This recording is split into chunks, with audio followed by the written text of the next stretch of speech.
You're tuned into the Spot Up Pod, the official podcast of the Spot Up Shot newsletter. I'm your host, Paul Garcia. Welcome back to another episode of the Spot Up Pod. Thank you for taking some time to listen to this episode of the Spot Up Pod. So I want to go back to the last four games for the San Antonio Spurs since I last recorded an episode. And I had said I think it was about a week ago, that I thought they would go maybe 3-1 in these games, or maybe 2-2 at worst. And no, they actually had a pretty tough week here. The Spurs did. So let's go to Tuesday. The Spurs are on the road at Phoenix. This is a pivotal game in their NBA Cup quest.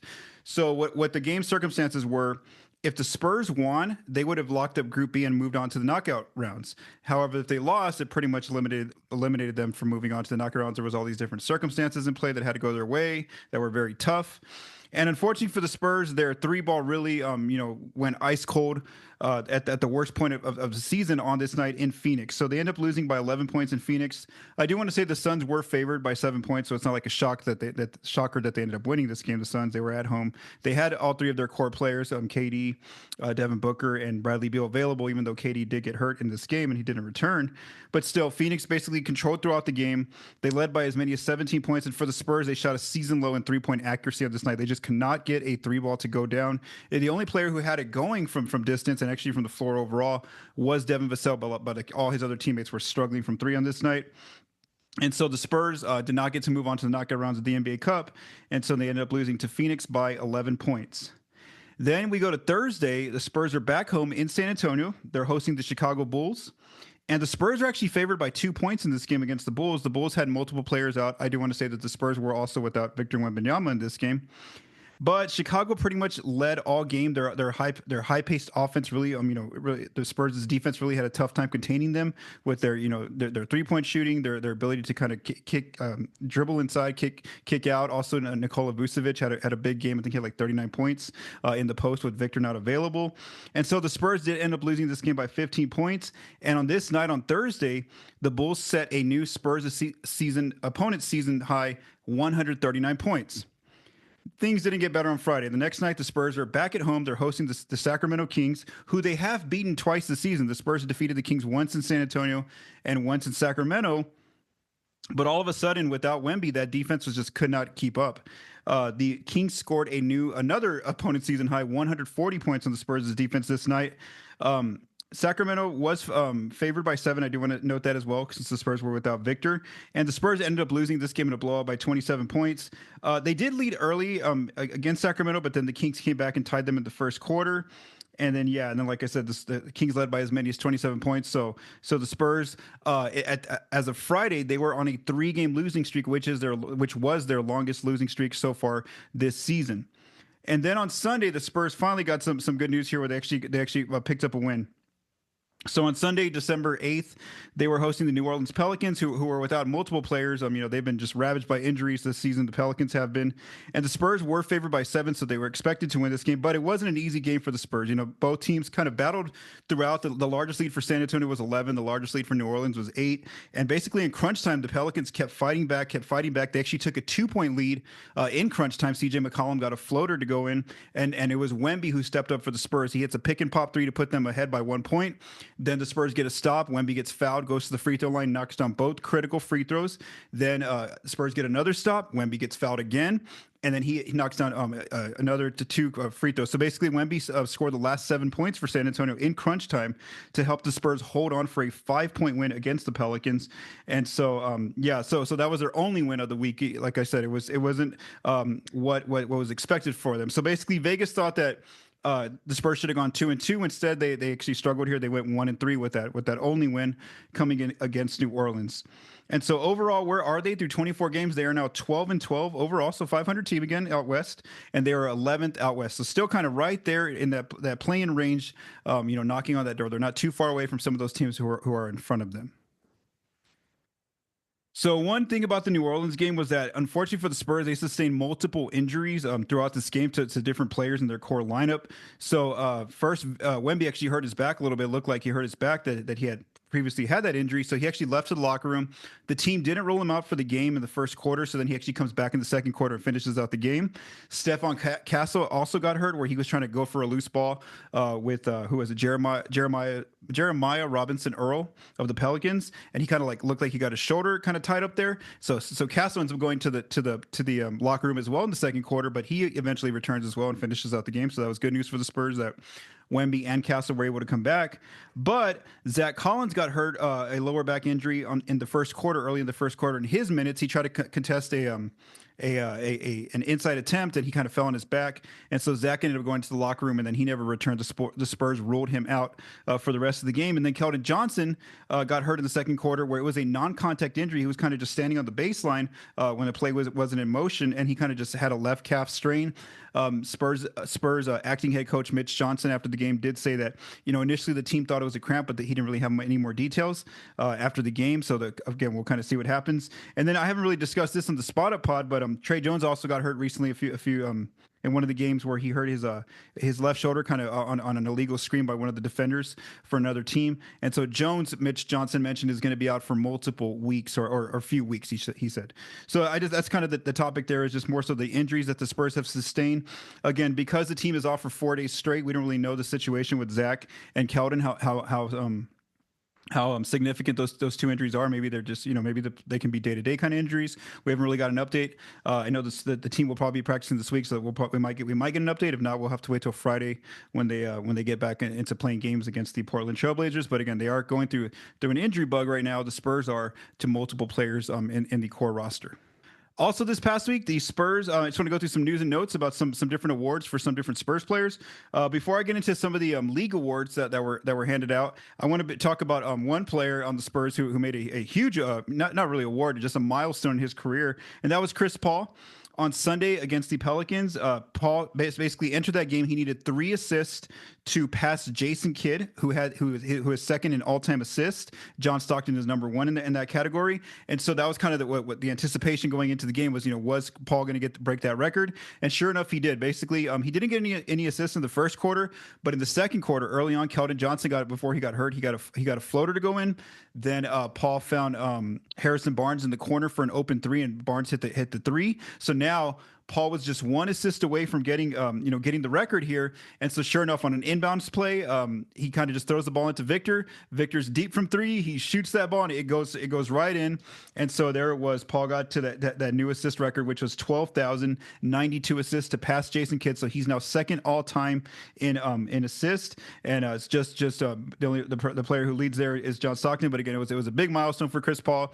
He ends up scoring 6 points, finishes with 10 assists overall in the game against New Orleans, and also 2 assists. Something just kind of remarkable about it was that it was against the team that he started his career with now they're the Pelicans, but they were the Hornets back when he was a rookie playing with New Orleans.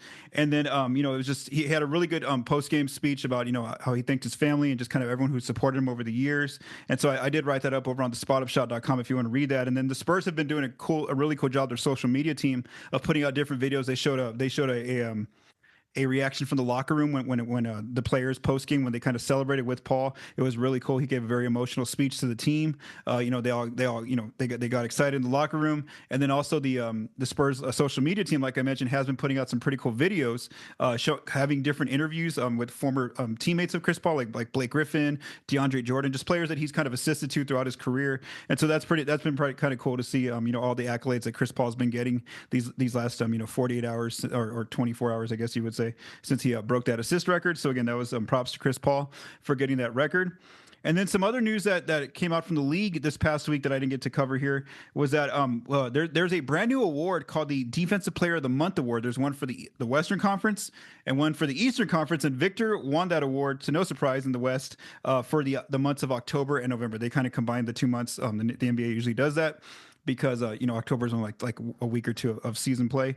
And so that's pretty cool that this is a brand new award, and Wemby wins the first one for the West. And what I do like about this award is that you're going to basically have like a track now, going month by month of who were the best defensive players in both conferences. That way, when when the final award comes out at the end of the year, the Defensive Player of the Year award, there's not going to really be too much argument because you can kind of see a paper trail of who is winning these awards monthly, who is kind of in that category, or like the all defensive teams. And so that was just kind of that was just something I wanted to know, is that Victor won that award. One thing that was interesting, I was just kind of looking at the nominees before I prepped this episode, and Rudy Gobert wasn't even nominated for the award this time. And you got to remember, he's the defending Defensive Player of the Year winner. I know it was very controversial last year because Victor had all these crazy stats, but he wasn't on a top 10 defense. So this year, at least the fact that Wemby already won the West award shows that he's already obviously there, one of the favorites there to win that Defensive Player of the Year award. And so that'll be something to watch as the months go along, to see how many of those he can collect as the season progresses. And then Dyson Daniels from the Atlanta Hawks also won that award for the Eastern Conference. That he was the East Defensive Player of the Month. Then as far as nominees, the Spurs had two different nominees in different awards for the month of October and November. Stephon Castle, the rookie. He was a nominee for the Rookie of the Month, so he didn't win it out west, but he was a nominee. So that's a great sign that he's getting some recognition from the league. And so now, of course, we'll see if he has a good month of December. If he can try to win it for this month, we'll find out in January. And then also Wemby was a nominee for the Western Conference Player of the Month, and for October, November. So that's notable because as I've kind of talked about here on the Spotted Pod, Wemby hadn't been a nominee in any of the weekly awards. So I was kind of wondering if how much is the league taking notice? And sure enough, he did get that recognition there, at least being a nominee for the award. I remember that Harrison Barnes won the weekly award a few weeks ago here for the Spurs. So again, that was just some quick news and notes discussing different awards for different Spurs players. All right, so now for our two topics, for the main topics for this episode, I want to focus on two things that I kind of wrote about this past week, and I just kind of want to dive a little bit further, where I kind of just one, provide some new updated information regarding those articles that I wrote, but also kind of just giving, providing more analysis. I guess you could say that's different from just typing it up in a computer. I could actually talk about a little bit more, via audio. So I want to talk about one of the pieces I wrote this past week, which was about Stephon Castle's ability to drive the ball and get to the free throw line. This was something that, I remember watching when I did my scouting report of Castle when he was playing at UConn. I remember I published the report back in May after watching a lot of tape on Castle. And that was just something that really stuck out to me, was that, yes, we knew that his three-point shot was a work in progress. That wasn't going to be a skill he was going to have right away at the NBA level. But one thing you saw in college from him was his physicality, his size, how he could, he could get to the line pretty easily at the college level. He was crafty, driving the ball.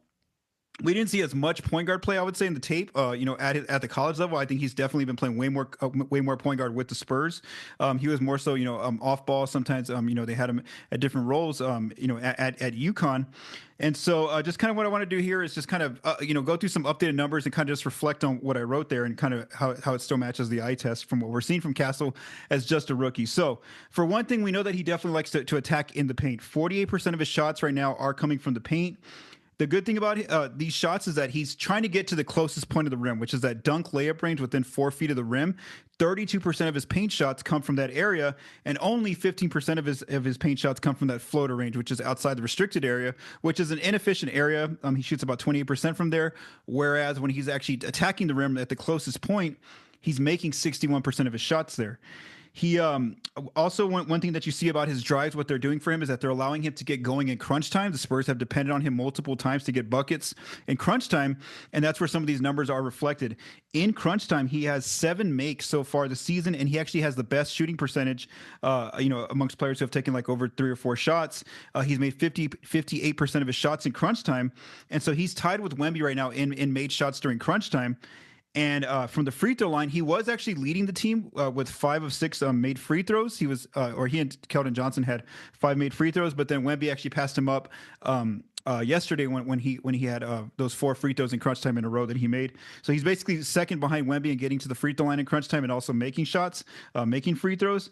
And then as far as some of his ball movement numbers, he had 2 assists in crunch time, and he does have 4 turnovers now, and that was more so a bigger issue in that Pelicans game. He had several turnovers in crunch time early on before Wemby took over.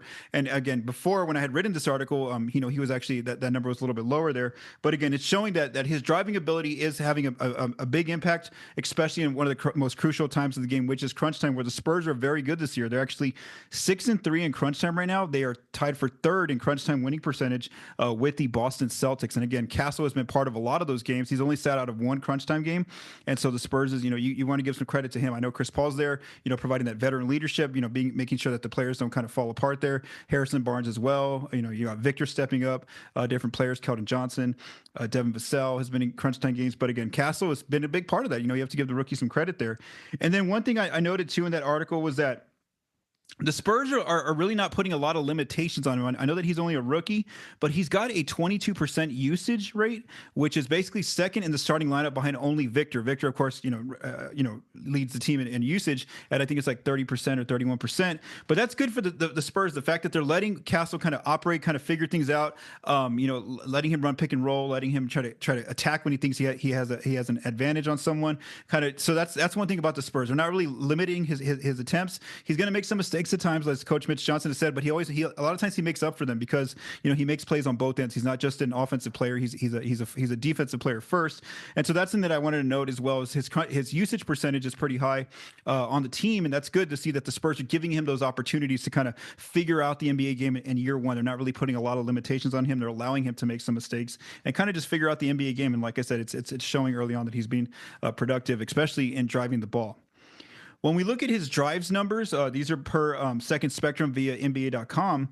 He actually leads the team in total drives. He's driving the ball 181 times so far this year, which is a team high. When he does take a shot, like a layup or a floater, he is struggling here at 39%. And again, that's more so him being a rookie, learning how to adjust to the NBA at the NBA level. We do note that he's pretty even in what he does when he does drive the ball. 40% of the time he's going to put up a shot like a layup or a floater, whereas 37% of the time he's going to kick out to a teammate. And we know that he's really good with his vision and seeing different players. That some of those reads are not easy to make, and Castle can't see a lot of those reads when watching the defense. And then one thing I noted about just his free throw ability is that on his drives, he's getting to the rim, to the free throw line about 11% of his drives, which is second on the team behind only Harrison Barnes. So again, we see that for a rookie, the Spurs are really depending on him to be one of those players who can get to the line. And we see that at times when the Spurs are struggling to score, Castle would just get aggressive and try to go in. He uses his physicality to absorb some contact and get shots up and get himself to the free throw line. And refs are giving him some calls, as just a rookie. He's getting that respect. The fact that he really seeks that contact from the defense. It's not easy to stop him going to the rim is what we see there from Castle. And then, like I said, because he's a rookie, turnovers are going to happen. About 9.9% of the time on his drives, he is turning the ball over. And again, that's expected for him learning the NBA game. One thing, if you want to go read that article about Castle's drives, I did put some film clips together in there. And so I show some really good possessions where, he's absorbing contact, where he's taking a big one-on-one and finishing against them using that I guess people are saying the slow step against the defenders. He had a really cool play against the who was it? The Pelicans? Or no, not the Pelicans. The Kings. Yeah, or I don't remember. It was one of the Spurs' recent games. Anyway, he had a play. I don't remember who it was against, but where he basically almost does one of those old DeMar DeRozan moves, where he's driving in, he pump fakes, gets the defender to bite, the defender jumps up, fouls him, and then Castle still puts up the shot and gets it to go in. So again, that's like a veteran move that a rookie's making right there.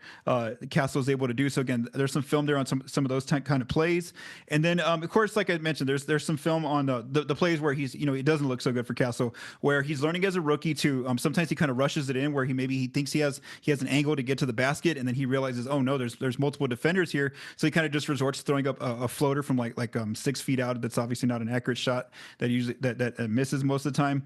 He also might think that he beats someone off the dribble, but then he doesn't realize there's help defense coming quickly, and players might block his shots or really deter his shots. So again, that's expected as a rookie. He's learning how to read the game at the NBA level. But that was one thing I wrote about, was just kind of what's been really impressive with Castle in bringing that college skill he has of being able to attack the defense on drives, get to the free throw line. He's already bringing that to the team, and the team's really relying on him, like I said, to be one of those players who can get to the free throw line.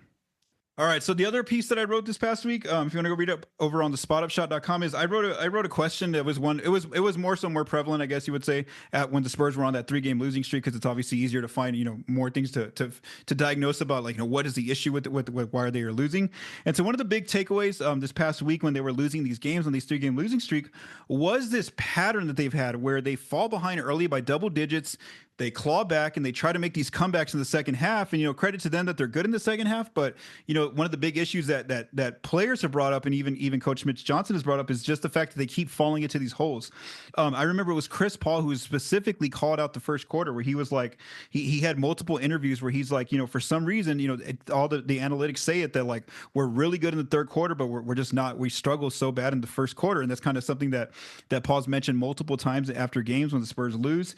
Coach Mitch Johnson was asked about it and kind of talk about his response. And even Devin Vassell recently, when the Spurs, I think they lost to the Bulls or someone, where he basically said that, it gets tiring on the team, to constantly try to come back from being down to 10, 15 points. It gets tiring. You get worn out by it. They got to find some way to start off games better and not get themselves in holes. So let's talk about these holes that they're getting in, and it mainly does come back to the first quarter. So on offense, the Spurs are 28th in first quarter offense, so obviously they're struggling there. On defense, they're 29th, so their really good defense is all of a sudden it's just not there in the first quarter. They're struggling out of the gate, and so that means that their net rating in the first quarters is a minus 15.9 points per 100, which is 29th. So obviously, the first quarter is their worst quarter during a game. So their best quarter is the third quarter. They're outscoring opponents by 13.4 points per 100, which is third best in the league.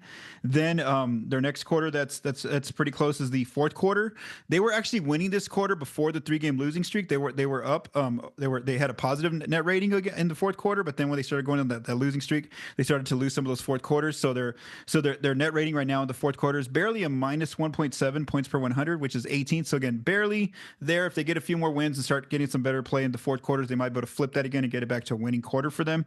And then the second quarter, they haven't been so bad. They're a minus 4.6 points per 100, 23rd. But again, it's not as significant. Minus 4.6 isn't as big as that big gap at minus 15.9. That's a huge issue for them, is the first quarter.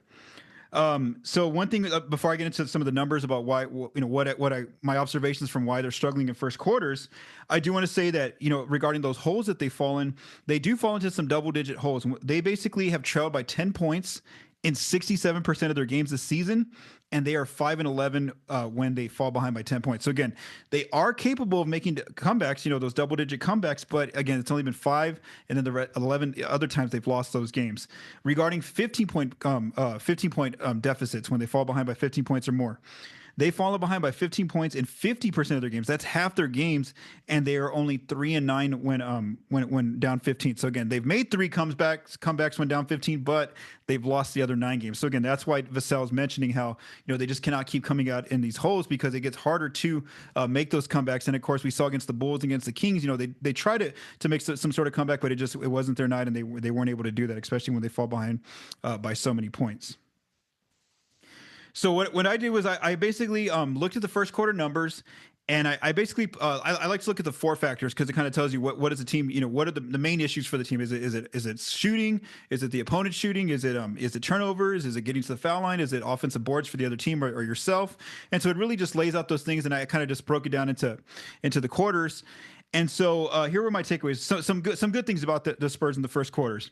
One is that they're doing a great job of not putting their opponent on the free throw line. That's one thing they've continued to do. That's one of their hallmarks of their defense, is not putting the opponent on the free throw line. And so they definitely do that really well in the first quarter. They don't really put their opponent on the free throw line too much. So that's a good sign for their defense. Then also in the first quarter, they don't really give up too many offensive boards to the opponent. So again, they're crashing the boards pretty well, not allowing too many second chance points. So again, those are 2 good marks. And again, they're both on the defensive end for them in the first quarter. So let's go find out, why are they struggling though? What is the issue? So one part is their offense, and that's going to be tied to their defense in a way.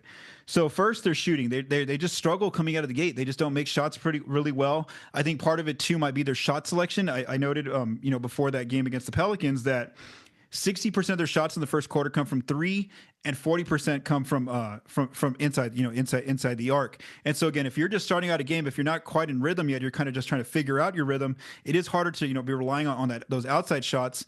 Early on, maybe trying to get it going inside first might help them a little bit. So that could be part of it, is that they're taking way more jump shots early on in the game. And of course, if they don't have a good rhythm yet, it's hard to be accurate.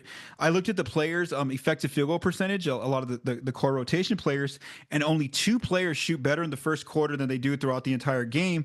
And that's Julian Champagnie and Keldon Johnson. So this kind of matches the eye test with Champagnie. We know that a lot of times he's probably the only he's like one of the few starters who gets like 2 or 3 made shots within the first few minutes of being out of the court. He actually leads the team usually early on in scoring in that first quarter, and then later on other players start to get going as well amongst the starters, and then Keldon. The reason why he gets going pretty well and shoots pretty well in the first quarter is because the kind of game he has. He's a driver first. Keldon likes to attack the basket. He likes to get as close as he can to the rim. And so obviously, he's not looking for that 3-ball first. He's going to try to drive on you. And so he's getting himself those good shot opportunities just by attacking the dunk layup range. And so that's why I think Keldon gets his effective field goal percentage is also higher there in the first quarter.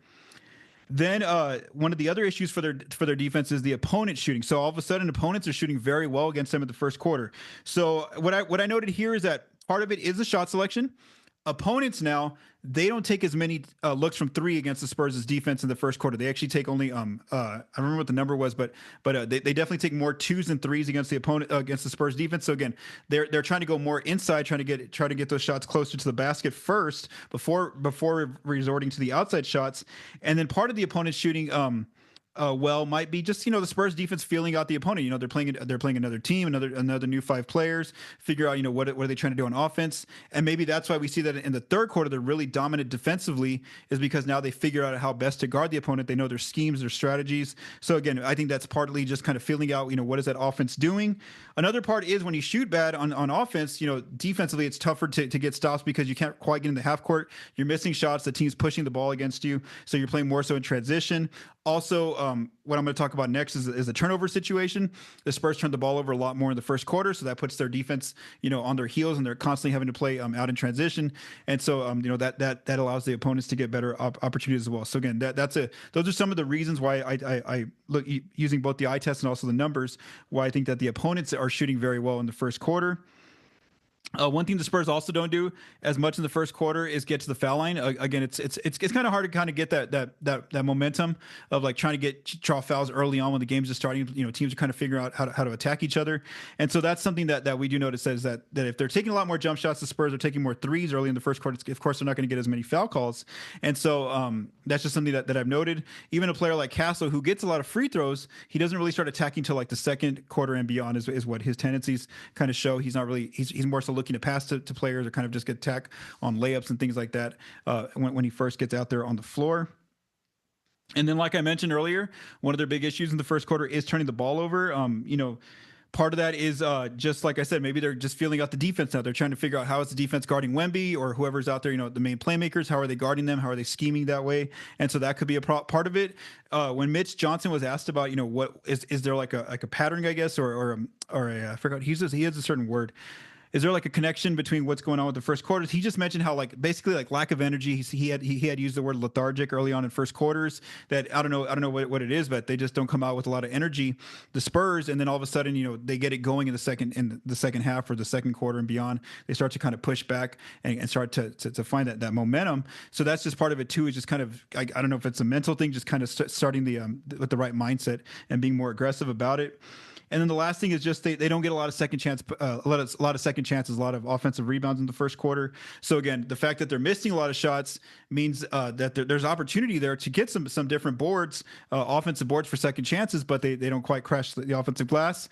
I do want to note that now that Jeremy Sohan's back, in the lineup, even though he's not starting, he could be a big help there on crashing the offensive glass, because we do see that early on in his first few games back from injury, he's already crashing the offensive glass like crazy, just going in and getting different boards, because a lot of times his defender doesn't guard him because they leave him open from 3. So he's really good about seeking out the offensive board. Sohan is, and so maybe he's going to start helping that number come up for the Spurs in getting offensive boards. And so basically, again, it's a lot of different factors. It's kind of tough to just diagnose, one big issue of why they struggle in first quarters. So I just narrowed it down to things that they kind of control. The Spurs do, if they can see if they can maybe improve on these things. So the things that they control is they control their defense. Obviously, they can figure out how, what kind of aggression level they want to play with defensively. How do they want to set the tone, their communication. So that's something they can kind of control is their defense. They can also control their turnovers. That's one part we've seen that they have been able to control it, where they've had some bad turnover nights, and then the next night they can kind of get it down to 8, 13 turnovers, very, very low numbers. Also, the aggression on the offensive glass is something they can control, about just being more aggressive about attacking the offensive glass. Like I mentioned, Sohan might help there. And then lastly, they can control a little bit more about trying to get to the free throw line. Again, they can be more aggressive about maybe not just solely relying on a lot more, more jump shots to start the game off, maybe trying to attack early on, maybe get some looks inside, trying to post up or do cuts, DHOs, pick and roll man kind of situations, seeing what they can do to try to put the pressure on the referees to make the call early on in the game. So again, that's kind of just some of the notes that I made about the first quarter. Again, I went into more detail if you read the article over on the spotupshot.com. I did want to note that since I wrote that article in the game against the Kings, they did come out more aggressive. I would say they came out with more aggressive, I would say, in the first quarter with the better mindset there, where they actually led by, I think it was like 11 or 13 points in the first quarter against the Kings, and then Sacramento came right back and they ended up tying them at 33 all. And just for the Spurs, I think if they can just tie the first quarter, that's actually a good improvement for them, because then a few nights later against New Orleans, the Pelicans actually outscored them by 6 points already in the first quarter. So again, that kind of the pattern continued of them struggling early on in the first quarter. It wasn't a huge hole against New Orleans, but it also wasn't, they weren't winning the quarter. All right, so the Spurs have quite a few days off here now. They actually have 4 days in a row off. I am recording this on a Monday evening, so their next game isn't until Friday at Portland, and that's good news for the Spurs because, like I mentioned, they are dealing with some injuries with Zach Collins on the injured list, Keldon Johnson as well on the injured list, Tre Jones. This will give some of those players a chance to continue to recover without any games being played. And so the Spurs' next game is on Friday at Portland, and then their other game is going to be their second game will be Sunday versus the Minnesota Timberwolves. And then from there, I will be able to record a podcast sometime next week before the third game of whatever that game that is. So again, if I wanted to give a prediction here, I'm going to say that they win against Portland. Both teams will be rested after this break for the in season or the NBA Cup knockout rounds. So Friday, I'm going to say that the Spurs defeat Portland in Portland. And then as far as the Minnesota one, I know you can't really see it, but I put let me see. Can you see it? Yeah. So I put win, and then I went back. I was like, no, lost. And then I went win. And I ended up lost just because had they maybe gone 3-1 this past week, I would probably feel a little bit better about the Spurs, how they're playing right now. So I would have said maybe win, because I don't think the Minnesota team's as good as as they were last year. But just because the Spurs kind of didn't quite they didn't quite play as well this past week. They barely even beat New Orleans, who was missing a bunch of players. I'm going to go ahead and go lost there. So I'm going to say 1-1 in this current week, this upcoming week for the Spurs against both Portland and Minnesota. But again, we'll see. We'll kind of see what happens, and I'll do a check-in with you all next week. Thank you for taking the time to listen to this episode of the Spot Up Pod. If you like what you heard, please subscribe and leave us a rating on your favorite podcast apps and our YouTube channel. The Spot Up Pod is recorded and produced by Paul Garcia. The music for this episode was written by Vincent Garcia and Paul Garcia. Thank you for listening, and have a great day.